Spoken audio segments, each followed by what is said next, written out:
శ్రీ సాయినాథాయ నమః. శ్రీ సాయి సచ్చరిత్రము 5వ అధ్యాయం. చాంద్ పాటీలు పెండ్లి బృందముతో కలిసి బాబా తిరిగి షిరిడీకి రాక, సాయి అను నామము, ఇతర యోగులతో సహవాసము, పాదుకుల చరిత్ర, మొహియుద్దీనుతో కుస్తీ, జీవితములో మార్పు, నీళ్లను నూనెగా మార్చుట, జవహర్ అలీ అను కపట గురువు, పెండ్లివారితో కలిసి బాబా తిరిగి షిరిడీకి వచ్చుట. ఔరంగాబాద్ జిల్లాలో ధూప్ అను గ్రామము కలదు. అచ్చట ధనికుడకు మహమ్మదీయుడొకడుండెను. అతని పేరు చాంద్ పాటీల్. ఔరంగాబాదు పోవుచుండగా అతని గుర్రము తప్పిపోయాను. 2 మాసములు వెతికినను దాని ఎంతు దొరకకుండెను. అతడు నిరాశ చెంది భుజముపై జీను వేసుకుని ఔరంగాబాదు నుండి ధూప్ గ్రామమునకు పోవుచుండెను. సుమారుకు 9 మైళ్లు నడిచిన పిమ్మట ఒక మామిడి చెట్టు వద్దకు వచ్చాను. దాని నీడలో ఒక వింత పురుషుడు కూర్చునియుండెను.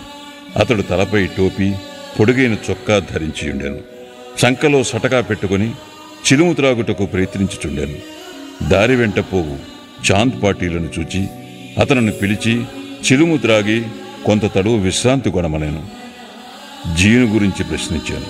అది తాను పోగొట్టుకున్న గుర్రమదని చాంద్ పాటీల్ బదులు చెప్పాను. ఆ దగ్గరలోనే ఉన్న కాలువ పక్కన వెతకమని ఫకీరు చెప్పాను. అతడు అచ్చటికి పోయి గడ్డి మేయుచున్న గుర్రమును చూసి మిక్కిలి ఆశ్చర్యపడాను. ఈ ఫకీరు సాధారణ మనుజుడు కాడనియు, గొప్ప ఔలియా అనగా సిద్ధపురుషుడు అయి ఉండవచ్చుననియు అనుకొనెను. గుర్రమును తీసుకుని ఫకీరు వద్దకు వచ్చాను. చిలుము తయారుగా నుండెను. కానీ చిలుము వెలిగించుటకు నిప్పు, గుడ్డను తడుపుటకు నీరు కావలసియుండెను. ఫకీరు సటకాను భూమిలోనికి గుచ్చగా నిప్పు వచ్చాను. మరలక్కడే సటకాతో నేలపై మోదగా నీరు వచ్చాను. ఫకీరు గుడ్డముక్కను ఆ నీటితో తడిపి నిప్పుతో చిలుమును వెలిగించాను. అటుల సిద్ధమైన చిలుమును ఆ ఫకీరు తాను పీల్చి తర్వాత చాంద్ పాటీలకు అందించాను. ఇదంతయు చూచి చాంద్ పాటీలు ఆశ్చర్యచకితుడయ్యాను. ఫకీరును తన గృహమునకు అతిథిగా రమ్మని చాంద్ పాటీల్ వేడెను. ఆ మరుసటి దినమే ఫకీర్ పాటీల్ ఇంటికి పోయి అచ్చట కొంతకాలముండెను. ఆ పాటీల్ గ్రామమునకు మునసబు. అతని భార్య తమ్ముని కొడుకు పెండ్లి సమీపించాను. పెండ్లి కూతురిది షిరిడీ గ్రామము. అందుచే కావలసిన సన్నాహములన్నీ చేసుకుని పాటీల్ షిరిడీకి ప్రయాణమయ్యాను. పెండ్లివారితో కలిసి ఫకీర్ కూడా బయలుదేరాను. ఎట్టి చిక్కులు లేక వివాహము జరిగిపోయాను. పెండ్లివారు ధూప్ గ్రామము తిరిగి వెళ్ళిరి కాని ఫకీరు మాత్రము షిరిడీలో ఆగి అచ్చటనే స్థిరముగా నిలిచెను. ఫకీరుకు సాయినామం ఎట్లు వచ్చెను. పెండ్లివారు షిరిడీ చేరగానే ఖండోపా మందిరమునకు సమీపముననున్న భక్త మహల్సాపతి గారి పొలములోనున్న మర్రి చెట్టు కింద బస చేసిరి. ఖండోపా మందిరమునకు తగిలియున్న ఖాళీ జాగాలో బండ్లు విడిచిరి. బండ్లలో ఉన్నవారు ఒకరి తర్వాత ఒకరు దిగిరి. ఫకీరు కూడా దిగెను. బండి దిగుచున్న యువ ఫకీరుని చూసి భక్త మహల్సాపతి రండి సాయి అని స్వాగతించాను. తక్కిన వారు కూడా ఆయనను సాయి అని పిలువనారంభించిరి. అది మొదలు వారు సాయిబాబాగా ప్రఖ్యాతులైరి. ఇతర యోగులతో సహవాసం. సాయిబాబా షిరిడీలో ఒక మసీదులో నివాసం ఏర్పరచుకునేది. బాబా షిరిడీకి రాకపూర్వమే దేవిదాసు అనే యోగి షిరిడీలో ఎన్నో సంవత్సరముల నుండి నివసించుచుండెను. బాబా అతనితో సాంగత్యములకు ఇష్టపడెను. అతనితో కలిసి కొంతకాలము మారుతి మందిరములోనూ చావడిలోనూ ఉండెను. కొంతకాలము ఒంటరిగా నుండెను. అంతలో జానకీదాసు గోసావి అను ఇంకొక యోగి అచ్చటకు వచ్చెను. బాబా అప్పుడప్పుడు ఈ యోగితో మాట్లాడుచుండెడివారు. లేదా బాబా ఉండు చోటికి జానకీదాసు పోవుచుండెను. అటులనే పునతాంబే నుండి ఒక వైశ్యయోగి షిరిడీ వచ్చుచుండెడివారు. ఆయన గృహస్థుడు. పేరు గంగాగీర్. ఒకనాడు బాబా స్వయముగా కుండలతో నీళ్లు తెచ్చి పూల చెట్లకు పోయిచుండుట చూచి అతడు షిరిడీ గ్రామస్తులతో ఇట్లనెను. ఈ మణి ఇచ్చట ఉండుటచే షిరిడీ పుణ్యక్షేత్రమైనది. ఈనాడు కుండలతో నీళ్లు మోయిచున్నాడు. కాని ఇతడు సామాన్య మానవుడు కాడు. ఈ నేల నిజముగా పుణ్యము చేసుకున్నది. కనుకనే సాయిబాబా అను ఈ మణిని రాబట్టుకోగలిగాను. యావలా గ్రామంలోనున్న మఠములో ఆనందనాథుడు అను యోగి పుంగవుడుండెను. అతడు అక్కల్ కోట్కర్ మహారాజు గారి శిష్యుడు. అతను ఒకనాడు షిరిడీ గ్రామ నివాసులతో బాబాను చూడవచ్చాను. అతడు సాయిబాబాను చూచి ఇట్లనెను, ఈయన ఒక అమూల్యమైన రత్నము. సామాన్య మానవుని వలె కనిపించుచున్నప్పటికీ ఈయన మామూలు రాయి వంటివాడు కాదు. ఈయనొక అమూల్య వజ్రము. ముందు ముందు ఈ సంగతి మీకే తెలియగలదు. ఇట్లనుచు ఆనందనాథుడు తిరిగి యావలా వెళ్ళెను. ఇది శ్రీ సాయిబాబా యవ్వనమున జరిగిన సంగతి. బాబా దుస్తులు, వారి నిత్యకృత్యములు. యవ్వనమునందు బాబా తమ తల వెంట్రుకలు కత్తిరించుకొనక జుట్టు పెంచుచుండెను. పహిల్వాను వలె దుస్తులు వేసుకునేవారు. షిరిడీకి 3 మైళ్ళ దూరంలో ఉన్న రహతాకు పోయినప్పుడు ఒకసారి బంతి, గన్నేరు, నిత్యమల్లె మొక్కలు తీసుకుని వచ్చి నేలను చదును చేసి వాటిని నాటి నీళ్లు పోయిచుండేది. అనుదినము వామంతాత్యాయను కుమ్మరి బాబాకు కాల్చని 2 పచ్చి కుండలను ఇచ్చుచుండేవాడు. బాబా స్వయముగా బావి నుండి నీళ్లు చేది ఆ నీటిని ఆ పచ్చి కుండలలో తోడి భుజముపై మోసుకుని తెచ్చి మొక్కలకు పోసేడేవారు. సాయంకాలము ఆ కుండలను వేప చెట్టు మొదట బోర్లించుచుండేది. కాల్చని ఒకటిచే అవి వెంటనే విరిగి ముక్కలు ముక్కలగుచుండెడివి. ఇట్లు 3 సంవత్సరములు గడిచాను. సాయిబాబా కృషి వలన అచ్చట ఒక పూలతోట లేచాను. ఆ స్థలములోనే ఇప్పుడు బాబా సమాధి ఉన్నది. దానినే సమాధి మందిరమందురు.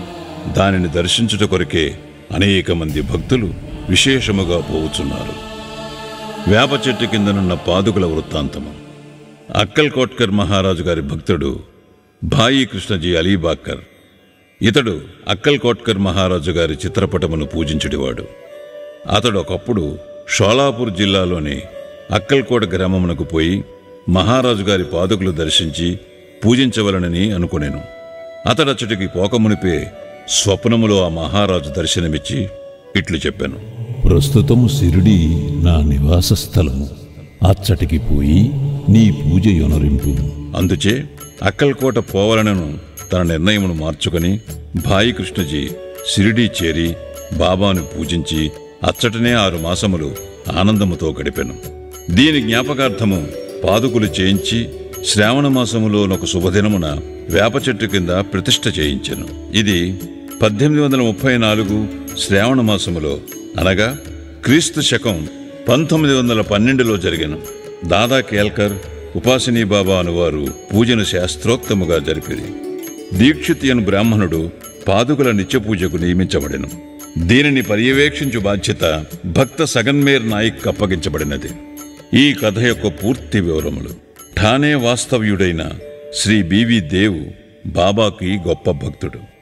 వీరు మామల్తదారుగా పదవి విరమణ చేసిరి. వేప చెట్టు కింద ప్రతిష్ఠింపబడిన పాదుకులకు సంబంధించిన వివరములన్నీ సగన్మేర్ నాయక్ మరియు గోవింద్ కమలాకర్ దీక్షితుల నుండి సేకరించి పాదుకుల పూర్తి వృత్తాంతము శ్రీ సాయిలీల మాసపత్రిక 2వ సంపుటము మొదటి సంచిక 25వ పేజీలో ఈ రీతిగా ప్రచురించినారు. 1912వ సంవత్సరములో బొంబాయి నుండి డాక్టర్ రామారావు కొఠారే అనునతడు షిరిడీ వచ్చెను. వానితో పాటుగా అతని కాంపౌండరును మరియు అతని మిత్రుడైన భాయి కృష్ణజీ అలీబాకర్ అనునతుడును వెంట వచ్చిరి. షిరిడీలో వారు సగున్మేరు నాయక్కు, జీకే దీక్షితుకు సన్నిహితులైరి. అనేక విషయములు తమలో తాము చర్చించుకున్నప్పుడు సంభాషణావశాత్తు బాబా ప్రప్రథమమున షిరిడీ ప్రవేశించి వేప చెట్టు కింద తపస్సు చేసిన దాని జ్ఞాపకార్థము బాబా పాదుకలు ఆ వేప చెట్టు కింద ప్రతిష్ఠించవలనని నిశ్చయించుకునేది. పాదుకలను రాతితో చెక్కించుటకు నిర్ణయించింది. ఈ సంగతి డాక్టర్ రామారావు కొఠారేకు తెలిపినచో ఆయన చక్కని పాదుకలు చెక్కించదరని భాయి కృష్ణజీ మిత్రుడైన కాంపౌండర్ సలహానిచ్చాను. అందరూ ఈ సలహాకు సమ్మతించిరి. అప్పటికి బొంబాయి తిరిగి వెళ్లిన డాక్టర్ గారికి ఈ విషయం తెలియపరిచిరి. వారు వెంటనే మరల షిరిడీ వచ్చి పాదుకల నమూనా వ్రాయించి ఖండోబా మందిరమందున్న ఉపాసినీ మహారాజు వద్దకు పోయి తాము వ్రాసిన పాదుకల నమూనాను చూపిరి. శ్రీ ఉపాసిని దానిలో కొన్ని మార్పులను చేసి పద్మము, శంఖము, చక్రము మొదలగునవి చేర్చి బాబా యోగశక్తిని, వేప చెట్టు గొప్పతనమును తెలుపు ఈ క్రింది శ్లోకమును కూడా చెక్కించమనిరి.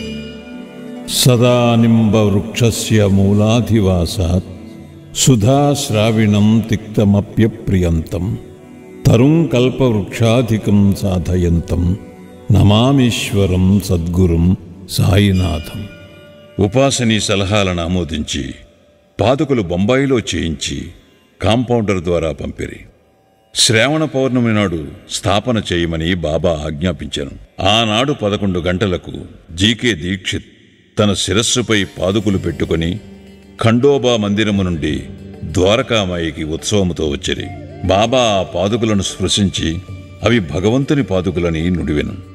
వానిని వేప చెట్టు మూలమున ప్రతిష్ఠింపుడని ఆదేశించెను. ఆ ముందు రోజు బొంబాయి నుండి పాస్తా సేట్ అని పార్సీ భక్తుడొకడు మనియార్డర్ ద్వారా 25 రూపాయలు పంపియుండెను. బాబా ఆ పైకము పాదుగా ప్రతిష్టకు ఖర్చు నిమిత్తమిచ్చెను. మొత్తము 100 రూపాయలు ఖర్చయినవి. అందులో 75 రూపాయలు చందాల ద్వారా వసూలు చేసేది. మొదటి 5 సంవత్సరములు జీకే దీక్షిత్ ఈ పాదుకులకు పూజ చేశాను. తరువాత లక్ష్మణ్ కచేశ్వర్ జాక్డే అను బ్రాహ్మణుడు నానుమామ పూజారి పూజ చేయుచుండెను. మొదటి 5 సంవత్సరములు నెలకు 2 రూపాయలు చొప్పున డాక్టర్ కొఠారే దీపపు ఖర్చు నిమిత్తము పంపుచుండెను. పాదుకల చుట్టూ కంచె కూడా పంపాను. ఈ కంచెయు పైకప్పును కోపర్గాం స్టేషన్ నుండి షిరిడీ తెచ్చుటకు 7 రూపాయల 8 అనాల ఖర్చును సగున్మేర్ నాయక్ ఇచ్చాను. ప్రస్తుతం జాగ్డే పూజ చేయుచున్నాడు. సగునుడు నైవేద్యమును దీపమును పెట్టుచున్నాడు. మొట్టమొదట భాయి కృష్ణాజీ అక్కల్కోట్కర్ మహారాజ్ భక్తుడు. 1912వ సంవత్సరములో వేప చెట్టు క్రింద పాదుకులు స్థాపించినప్పుడు అక్కల్కోటకు పోవచ్చు మార్గమధ్యమున షిరిడీ యందు దిగెను. బాబా దర్శనము చేసిన తరువాత అక్కల్కోట గ్రామమునకు పోవాలననుకొని బాబా వద్దకేగి అనుమతినిమ్మనెను. బాబా ఇట్లనెను, అక్కల్కోటలోనేమున్నది? అక్కడికేలపోయేదవు. అక్కడ ఉండే మహారాజ్ ప్రస్తుతం ఇక్కడనే ఉన్నారు. వారే నేను. ఇది విని భాయి కృష్ణాజీ అక్కల్కోట వెళ్ళుట మానుకొనెను. పాదుకుల స్థాపన తర్వాత అనేక పర్యాయములు షిరిడీ యాత్ర చేశాను. హేమాడ్ పంత్కి వివరములు తెలిసి ఉండవు. తెలిసి ఉన్నచో సచ్చరిత్రలో వ్రాయుట మానియుండరు. మొహియుద్దీన్ తంబోలితో కుస్తీ, జీవితములో మార్పు. షిరిడీ గ్రామంలో కుస్తీలు పట్టుట వాడుక. అచ్చట మొహియుద్దీన్ తంబోళి అనేవాడు తరచుగా కుస్తీలు పట్టుచుండేవాడు. వానికి బాబాకు ఒక విషయంలో భేదాభిప్రాయం వచ్చి కుస్తీ పట్టిరి. అందులో బాబా ఓడిపోయాను. అప్పటి నుండి బాబాకు విరక్తి కలిగి తన దుస్తులను నివసించు రీతిని మార్చుకొనెను. లంగోటి బిగించుకొని ఫకీరులు ధరించు పొడుగాటి చొక్కా అనగా కఫ్నీని తొడుక్కొని నెత్తిపైన గుడ్డ కట్టుకునేవారు. ఒక గోనిముక్కపై కూర్చునడివారు. చింకి గుడ్డలతో సంతుష్టి చెందెడివారు. రాజ్యభోగముల కంటే దారిద్ర్యమే మేలని నుడివెడివారు. పేదవారికి భగవంతుడు స్నేహితుడనేవారు. గంగాగీరుకు కూడా కుస్తీల యందు ప్రేమ. ఒకనాడు కుస్తీ పట్టుచుండగా అతనికి వైరాగ్యము కలిగాను. అదే సమయములో దేహమును దమించి దేవుని సహవాసము చేయుము అని ఒక అశరీరవాణి అతనికి వినిపించాను. అప్పటి నుండి గంగాకీరు సంసారము విడిచాను. ఆత్మ సాక్షాత్కారము కొరకు పాటుపడాను. పునతాంబే దగ్గర నది ఒడ్డున ఒక మఠమును స్థాపించి తన శిష్యులతో నివసించుచుండెను. సాయిబాబా జనులతో కలిసిమెలిసి తిరిగేవారు కారు. ఎవరితోనూ తమంతట తాము మాట్లాడేవారు కారు. ఎవరైనా ఏదైనా అడిగినా ఆ అడిగిన దానికి మాత్రము జవాబిచ్చువారు. దినములో ఎక్కువ భాగము వేప చెట్టు నీడయందు, అప్పుడప్పుడు ఊరవతలనున్న కాలువయొడ్డున గల తుమ్మ చెట్టు నీడన కూర్చునడేవారు. సాయంకాలం ఊరకనే కొంత దూరము నడిచెడివారు. ఒక్కొక్కసారి నీమ్గాం పోచుండెడివారు. నీమ్గాములో బాబాసాహెబ్ త్రయంబక్జీ డేంగ్లే అనునతని ఇంటికి తరచుగా పోవువారు. బాబాసాహెబ్ డేంగ్లే యందు సాయిబాబాకు మిక్కిలి ప్రేమ. అతని తమ్ముని పేరు నానాసాహెబ్. అతడు 2 వివాహములు చేసుకున్నను సంతానము కలుగలేదు. బాబాసాహెబ్ డేంగ్లే తన సోదరిని సాయిబాబా వద్దకు పంపెను. బాబా అనుగ్రహముచే నానాసాహెబునకు పుత్ర సంతానము కలిగెను. అప్పటి నుంచి బాబాను దర్శించుటకు ప్రజలు తండోపతండములుగా రాసాగిరి.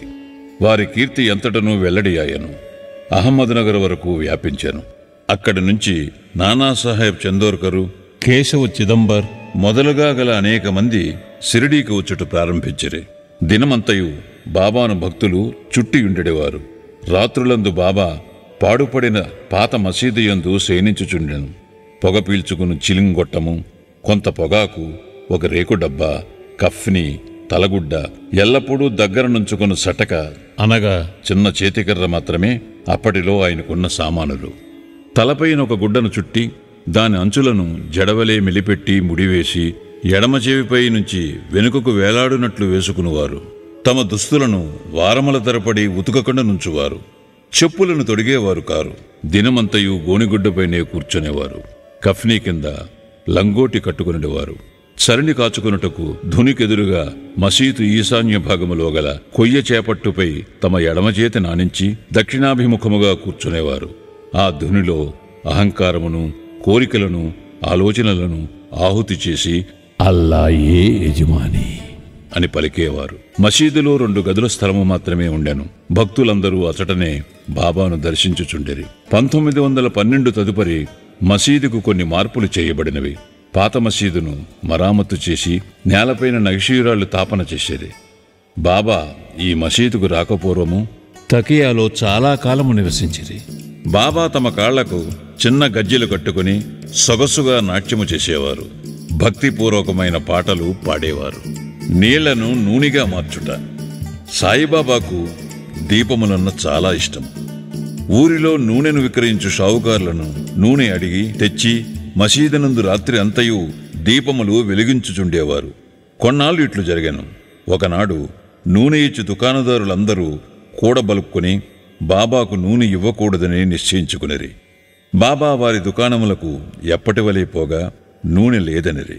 బాబా కలత చెందక వట్టి ఒత్తులు మాత్రమే ప్రమిదలలో పెట్టి ఉంచాను. నూనె వ్యాపారుల ఆసక్తితో ఇది అంతయూ గమనించుచుండేరి. అడుగున 2-3 నూనె చుక్కలు మిగిలి ఉన్న తమ రేకు డబ్బాలో నీటిని పూసి కలియబెట్టి ఆ నీటిని త్రాగివేసిరి. ఈ విధముగా ఆ రేకు డబ్బాలోని నూనె అవశేషమును పావనము చేసిన పిమ్మట మరల డబ్బాతో నీరు తీసుకుని ఆ నీటిని ప్రమిదలలో నింపెను. దూరముగా నిలిచి పరీక్షించుచున్న దుకాణదారులు విస్మయముందునట్లు ప్రమిదలన్నీ తెల్లవారు దాకా చక్కగా వెలుగుచుండెను.